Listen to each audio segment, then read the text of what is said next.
Selamat siang menjelang sore Pak Doni. Selamat siang teman-teman semuanya. Ini Menuju kita sore ya. Iya, menuju sore nih kita. Jadi siangnya sudah berganti. Sebentar lagi sore ya Pak ya. Iya. Seperti hidup kita yang selalu berganti-ganti Pak. Iya. Ini tentang baru nikah ini ya. Jadi serba puitis ya. Iya.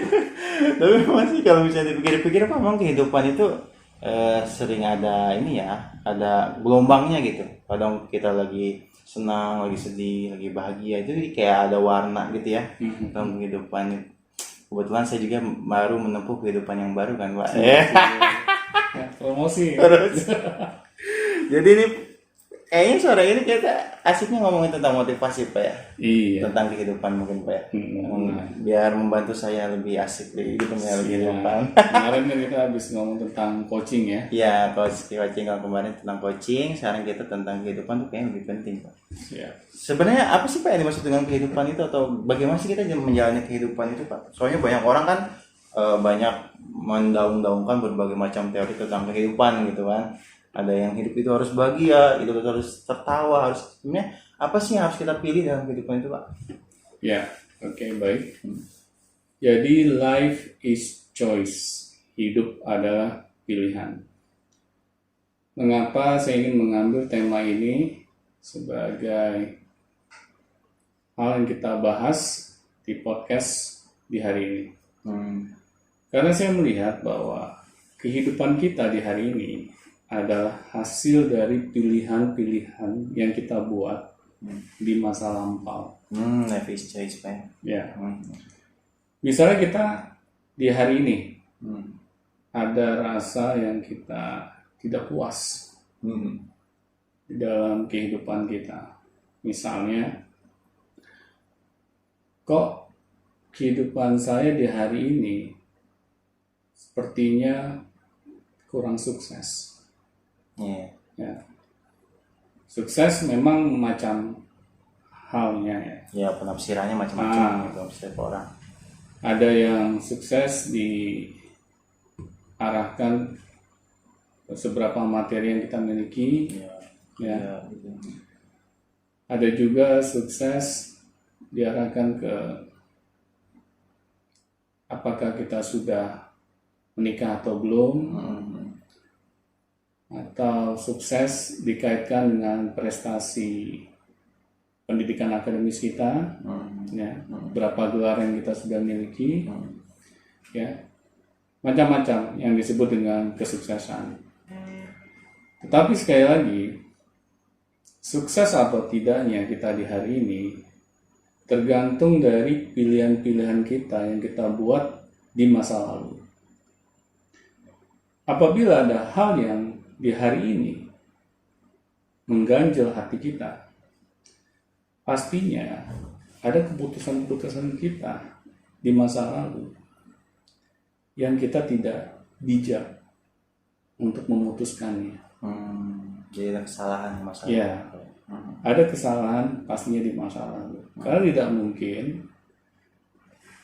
hal yang terjadi di hari ini bertolak belakang dengan apa yang kita putuskan di masa lalu. Karena semuanya itu adalah efek apa yang kita perbuat di masa lalu kita. Sebab akibat gitu ya? Ya, sebab akibat. Misalnya kita tidak memiliki prestasi di dalam bidang akademis di hari ini. Mungkin di masa lalu, ya, kita tidak mau belajar dengan giat. Akhirnya prestasi akademis kita tidak sesuai dengan apa yang kita harapkan. Iya, betul. Ya. Misalnya di hari ini kehidupan kita di dalam rumah tangga misalnya selalu dalam keadaan yang cekcok, ya, selalu bermasalah. Pastinya ketika kita memutuskan untuk menjadi orang tua, memutuskan untuk hidup berumah tangga, kita belum belajar menjadi orang tua yang baik. Pasti ada sebabnya Ya, gitu ya. pasti ada sebabnya. Karena tidak mungkin sesuatu kejadian tanpa ada awalnya. Oh, iya juga. Jadi sebab akibat itu memang sudah mutlak Pak ya. Ya, sudah mutlak. Tapi kadang-kadang ini Pak, kalau misalnya ada sebab akibat yang misalnya dulunya dia malas, akibatnya tapi dia sukses. Ada yang kayak gitu. Contohnya, Contoh misalnya dia sangat malas dengan kondisi ya kayak ketiban rezeki lah atau apa gitu ya kayak gitu-gitu sih. Tapi memang maksudnya menang lotre. lotre gitu kan, itu kan nggak ada sebabnya dari dulunya gitu. Bagaimana itu Pak? Tapi kita bisa lihat keadaan dia hari ini, ya, apakah itu akan berlangsung lama? Oh iya benar. Jadi bukan menangnya itu ya, tapi lanjutannya itu ya. Ya, bukan kita arahkan hal yang dia dapatkan, Betul. tetapi nanti konsekuensi dari apa yang dia dapatkan. Kalau dia tidak belajar misalnya sebelumnya bagaimana mengolah keuangan, ya, bagaimana dia dapat menginvestasikan hal yang dia miliki, ya, pastinya apa yang dia dapatkan itu akan cepat habis. Jadi tetap ada efek dari sebab akibat itu ya. Iya, pasti. Iya. Karena di agama pun juga sudah ada ayatnya. Allah tidak akan merubah nasib suatu kaum ketika kaum tersebut tidak mau merubah nasibnya dia sendiri. Nah, disinilah Tuhan menginginkan kita berikhtiar dengan apa yang kita inginkan. Nah, jadi kita tidak mungkin hanya kerjaannya berdoa pagi, siang, malam, terus ingin nasib kita berubah. Iya, kebanyakan percaya hal seperti itu ya Pak, kebanyakan orang gitu ya. Nah, di sini memang kita kurang memahami agama secara kafah. Akhirnya ada missing link. Padahal di agama itu kita dituntut untuk berikhtiar yang terbaik. Iya. Karena kita akan dilihat aktivitas kita selama kehidupan kita di dunia oleh Tuhan langsung. Ya, kalau di situ kita tidak melakukan hal yang terbaik, bagaimana nasib kita bisa berubah? Ya, karena banyak contoh kasusnya, misalnya orang tuanya kaya raya, ya, tetapi ketika anaknya meneruskan ya, tongkat estafet dari orang tuanya, bukannya kekayaan itu makin menambah, malah makin hancur. Habis. Iya. Karena si anak tidak siap ya, untuk meneruskan apa yang sudah orang tuanya perbuat. Ya. Kejadian ini banyak sekali terjadi di masyarakat. Ya. Iya, kebanyakan masyarakat itu kan memang ya nggak semuanya seperti jadi udahlah hidup mah Tuhan yang ngatur. Nah, itu. Kayak gitu. Wah, kita cuman masyarakat yang percayanya ya let is ya flow gitu aja gitu. Yeah. Hidup itu. Tapi ternyata ada pilihan-pilihan yang harus kita pilih apa yang situ Pak. Pastinya. Dan di agama saja ya kita harus memilih hal-hal yang bermanfaat bagi diri kita. Di situ ya kita harus bersungguh-sungguh gitu. Tapi sebenarnya kalau misalnya gini Pak, kondisinya orang itu memang terlanjur sudah membuat sebab yang memang membuat dia sekarang galau nih gitu kan, atau misalnya tidak sukses. Nah, bagaimana kita merubah itu semua Pak? Jadi kondisinya kan dia kehidupannya memang sudah terlanjur basah gitu lah ya. Dia terlanjur sudah rusak dahulunya gitu kan. Apakah dulunya itu dia sering katakanlah bermaksiat atau misalnya tidak benar, tidak apa. Nah, bagaimana cara memulai atau cara membuat kembali lagi gitu kepada apa yang dia inginkan di kehidupannya itu kan banyak seperti itu. Yang dulunya itu bekas preman, bekas apa gitu. pengen jadi baik gitu Pak. Nah, gimana tuh Pak caranya Pak? Atau misalnya apa yang harus dilakukan pertama itu? Ya. Ya itu tergantung dari pribadi orang tersebut ya. Kalau dia ingin kembali ke agamanya, dia ingin menyadari bahwa tidak ada kata terlambat Gitu. sampai Ya, benar. nafas kita dicabut oleh Tuhan. Ya. Berarti kita masih diberikan kesempatan oleh Tuhan untuk memperbaiki kehidupan kita. Ya. Jadi semua itu kembali ke diri kita. Apakah kita mau memperbaiki kehidupan kita atau tidak? Ya, karena tidak ada yang namanya kata final sebelum nyawa kita ya, diambil oleh Tuhan. Itu finalnya ya. Ya. Benar. Dan disinilah Tuhan masih memberikan kesempatan kepada hambanya untuk memperbaiki kehidupannya. Asal dia mau tobat, menyesali apa yang dia perbuat selama ini, ya, yang memang dia tahu Itu melanggar aturan agama dan tidak diulangi ya. dan tidak diulangi lagi. Insya Allah Tuhan juga Maha Adil untuk memberikan keputusan yang terbaik jika hamba itu mau menyesali perbuatannya yang sebelumnya dan mau istiqomah untuk terus memperbaiki diri. Yang penting kontinuitasnya itu ya Pak. Ya, Jangan setengah-setengah ketika pengen memperbaiki diri misalnya ya. sebulan, 2 bulan, 3 bulan enggak lagi. Nah, di situ tantangannya. Jujur aja ya, buat saya pribadi juga ternyata untuk istiqomah itu membutuhkan effort yang luar biasa. Malah yang berat di situ ya. Nah, itu yang beratnya di situ. Makanya kita harus dikelilingi oleh orang-orang yang positif. Karena apa? Karena orang-orang yang positif inilah yang akan dapat membantu kita untuk terus positif. Iya, kadang kalau kita salah diingatkan gitu ya. Ya, itu penting karena manusia itu ya sesoleh-solehnya manusia ya. Pasti pernah salah. Pasti dia punya salah. Dan iman itu kan naik turun. Betul. Ya. Nah, dengan ada orang-orang yang positif di sekitar kita, mereka akan membuat kita memiliki iman yang selalu naik. Nah, disitulah perannya orang-orang sekitar kita yang dapat membantu kita terus berada di tingkat keimanan yang positif. Minimal ketika kita mau salah, ingetin. Ya, lagi. terus diingatkan. Karena manusia itu kan tempatnya lupa. Ya, wajar. Makanya kita harus bijaksana memilih dengan siapa kita berteman. Ya, jadi memilih teman itu wajar. Ya, kita nggak bisa bilang gitu orang memilih teman terus Pilih-pilih kita teman. anggap sombong. Iya. Ya, nggak boleh kita menganggap seperti itu. Karena apa? Karena memang Nabi aja pernah mengatakan gitu, apabila engkau bergaul dengan seorang pandai besi, kau akan tercium bau bara apinya.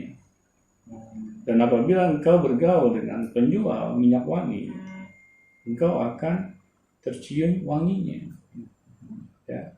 Jadi di sini sudah Nabi memberikan kode bahwa kita harus memilih teman kita. Ya. Karena malah banyak motivator yang bilang, kalau kamu pengen tahu, ya, mengapa kehidupan kamu saat ini seperti